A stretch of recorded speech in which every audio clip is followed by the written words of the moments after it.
Diawali dengan seorang wanita yang sedang menjelaskan efek samping insomnia kepada siswa di kelasnya. Wanita tersebut bernama Profesor Nisa. Ia mengajar di salah satu fakultas kedokteran.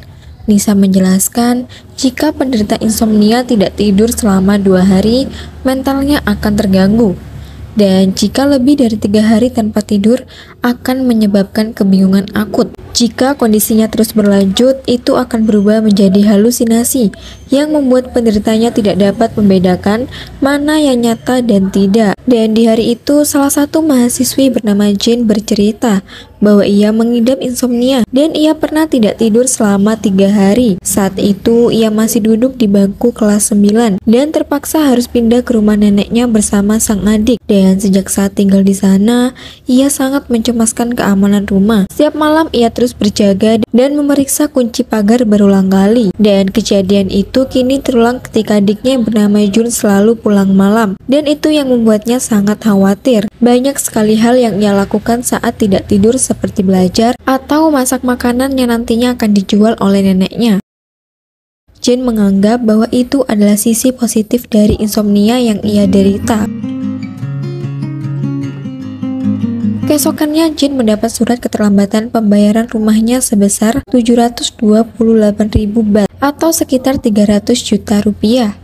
Dan keadaan itu membuatnya untuk berpikir akan keluar dari fakultas kedokteran. Profesor Nisa menyarankannya untuk mencari jalan keluar lain karena Jane mahasiswi berprestasi dan akan sia-sia jika keluar begitu saja. Profesor Nisa juga menyarankannya untuk bekerja sebagai asisten di laboratorium. Namun bagi Jane itu hanya akan membuang waktunya karena bayarannya terlalu kecil. Pada akhirnya Profesor Nisa menyarankannya untuk mengikuti program penelitian, yang mana sebuah farmasi yang berasal dari Jerman akan meneliti obat baru dan mereka akan membayar mahal bagi sukarelawan yang akan ikut bergabung. Program itu bernama DEEP dan tidak semua orang bisa mengikuti program tersebut karena hanya pengidap insomnia yang memenuhi syarat.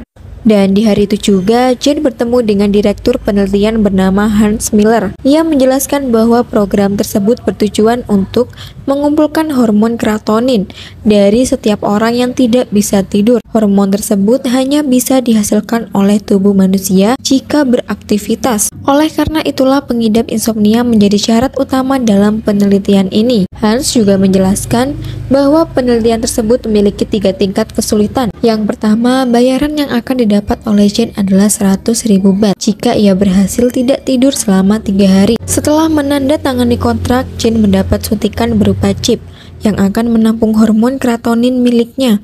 Ia juga mendapat jam tangan khusus yang akan mengukur jumlah kreatinin.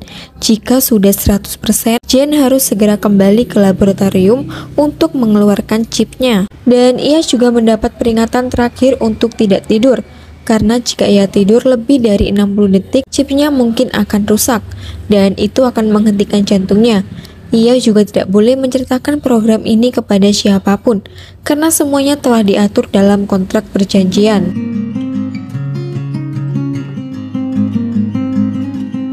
Semua berjalan lancar awalnya. Setelah hari kedua, Jane mendapat beberapa teman baru yang juga mengikuti program tersebut. Pria itu bernama Win. Ia juga penderita insomnia yang sangat menyukai dunia malam. Ia lebih sering berada di klub daripada di kelas, dan dugem adalah rutinitasnya saat tidak tidur. Dan teman lainnya bernama Sin. Ia adalah beauty vlogger yang cukup terkenal. Nilai SMA Sin sangat luar biasa, dan keluarganya memaksanya untuk masuk ke fakultas kedokteran. Ia lebih ingin masuk ke jurusan komunikasi, akibatnya ia menjadi stres dan tidak bisa tidur. Dan yang terakhir adalah Peach, yang mana ia adalah seorang gamer kutu buku yang sangat menyukai Sin. Dan saat tidak tidur, ia akan bermain game semalaman. Pada akhirnya mereka berempat bersepakat untuk menjaga rahasia dan saling berkomunikasi. Dan di hari ketiga, mereka berempat telah menyelesaikan misi dan mendapat bayarannya. Mereka menggunakan uang tersebut untuk memenuhi kebutuhan dan keinginan masing-masing. Dan tentu saja, Jane menggunakan uang tersebut untuk membayar tagihan rumahnya. Dan ia juga membelikan HP baru kepada adiknya. dan alat pijat untuk sang nenek. Dan pada saat malam hari, Jin dan teman-teman barunya berkumpul di suatu tempat di mana mereka akan berencana untuk mengikuti program yang kedua, dan bayarannya memang lebih besar. Akan tetapi mereka juga dituntut untuk tidak tidur lebih lama lagi. Hans juga menjelaskan bahwa yang kedua ini mereka tidak boleh tidur selama 5 hari dan imbalannya adalah 500.000 baht. Dengan uang itu, Jin bisa melunasi sisa hutangnya. Begitu juga dengan teman-temannya yang membeli keinginan mereka, dan pada akhirnya mereka bersepakat untuk melanjutkan program tersebut. Memasuki hari ketiga, keadaan mulai rumit bagi Jin ketika sang adik mulai mencurigainya. Ia bertanya dari mana kakaknya bisa mendapatkan uang yang sangat banyak dalam waktu yang sangat singkat. Jin yang merasa terganggu marah. Efek samping dari insomnia yang membuatnya tidak bisa mengendalikan emosi. Bahkan saat ia mengikuti kelas di keesokannya, ia mulai berhalusinasi. Keadaan yang sama terjadi pada Win. Ia mendengar ejekan tentang keluarganya dan itu membuatnya marah. Padahal tidak ada satupun dari teman-temannya yang berbicara. Saat mereka berempat berkumpul, teman Jin menyadari bahwa kreatonin yang mereka hasilkan tidak secepat biasanya, dan di antara mereka hanya Win yang terbanyak, dan mengira bahwa aktivitas yang mereka lakukan mempengaruhi hal tersebut. Pada akhirnya mereka mengikuti cara Win untuk tetap berjaga di malam hari dengan cara berpesta.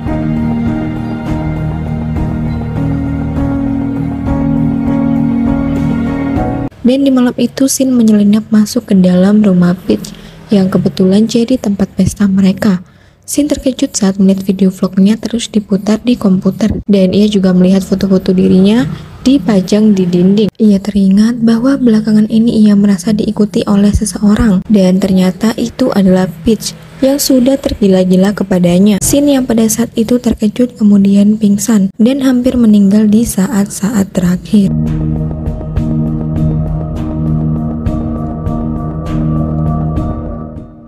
Dan sejak saat itu mereka sepakat untuk tidak melanjutkan program tersebut ke level berikutnya.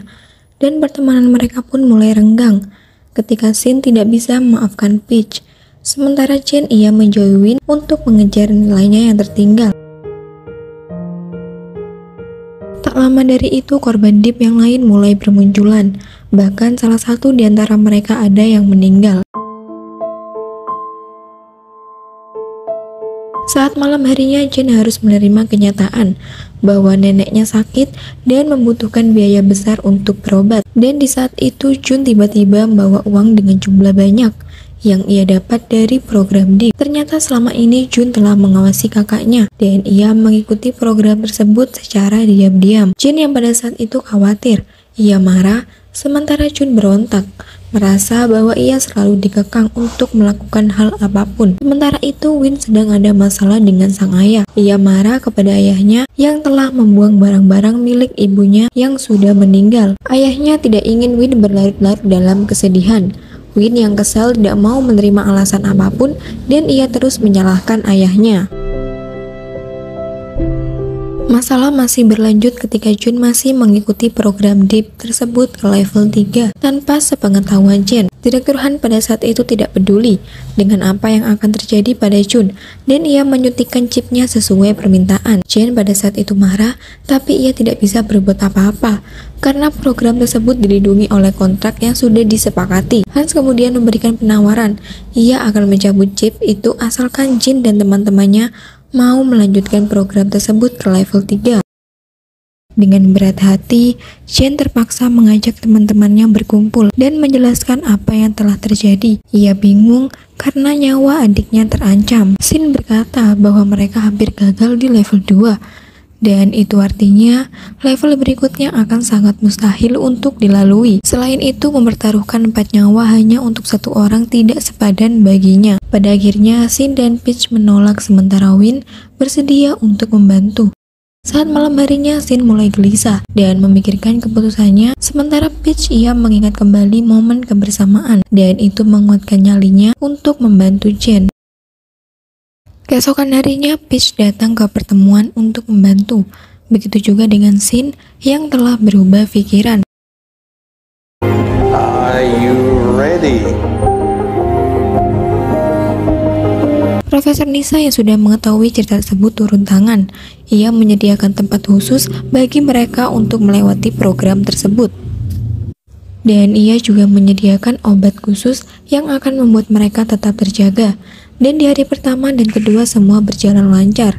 Mereka berusaha sekuat tenaga untuk tetap terjaga, siang dan malam hingga saat memasuki hari ke-6. Satu persatu di antara mereka mulai berhalusinasi dan sulit membedakan kenyataan. Mulai dari Shin yang melihat penjualan pada wajahnya, dan itu membuatnya frustasi. Peach yang melihat peperangan dalam permainan. Jin melihat adiknya yang kejang-kejang, sementara Win mulai menyakiti dirinya sendiri. Keadaan semakin rumit ketika mereka semua saling menyalahkan, bahkan saling menyakiti. Di saat-saat seperti itu, Jin berusaha menghubungi Profesor Nisa, tapi ia sulit untuk dihubungi. Saat ia mencarinya, Jin menemukan fakta. Ternyata Profesor Nisa selama ini adalah dalang utama dari program tersebut, dan ia mengatur semuanya di balik bayang-bayang. Setelah menceritakan semuanya kepada yang lain, Jin berusaha memanggil polisi, tetapi tidak bisa karena Profesor Nisa telah memutus sinyal dan mengunci tempat tersebut. Keadaan semakin memburuk ketika Win jatuh pingsan dan melewati batas waktu. Saat itu Win melihat bayangan ibunya yang mati bunuh diri. Profesor Nisa yang memantau mereka dari kejauhan terkejut, dan ia berusaha secepat mungkin untuk membawa Win ke laboratoriumnya. Dan ternyata itu adalah bagian dari rencana untuk mengalahkan Profesor Nisa. Win dengan sengaja menyuntikkan obat yang dapat menghentikan jantungnya sementara. Dan setelah chip keratonin dilepaskan, ia memukul Profesor Nisa.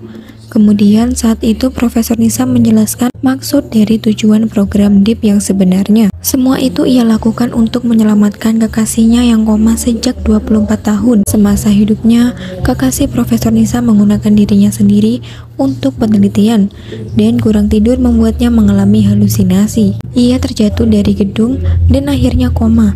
Setelah bertahun-tahun kemudian, Profesor Nisa menemukan cara untuk mengambil keratonin dari otak manusia yang kurang tidur. Profesor Nisa menjadikan hormon tersebut sebagai obat untuk memicu kesadaran kekasihnya, dan itu memberikan respon. Akan tetapi keratonin dari satu orang saja tidak cukup.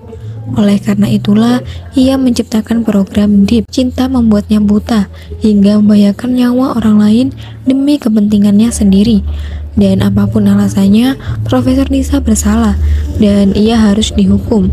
Takut usahanya selama ini hancur begitu saja, Profesor Nisa menyerang Jen dengan suntikan tidur. Win segera membantu Jen, sementara yang lain mengatasi Profesor Nisa yang marah. Dan untunglah, Jen berhasil diselamatkan sebelum waktunya habis. Dan di hari itu Profesor Nisa ditangkap karena penelitian bahaya yang ia lakukan. Semua siswa yang terlibat dalam program DIP sudah dilepas chipnya, dan tidak ada yang mendapat bayaran di level 3. Semua akhirnya mendapat akhir yang bahagia. Shin berhenti sekolah kedokteran untuk belajar komunikasi seperti yang ia inginkan.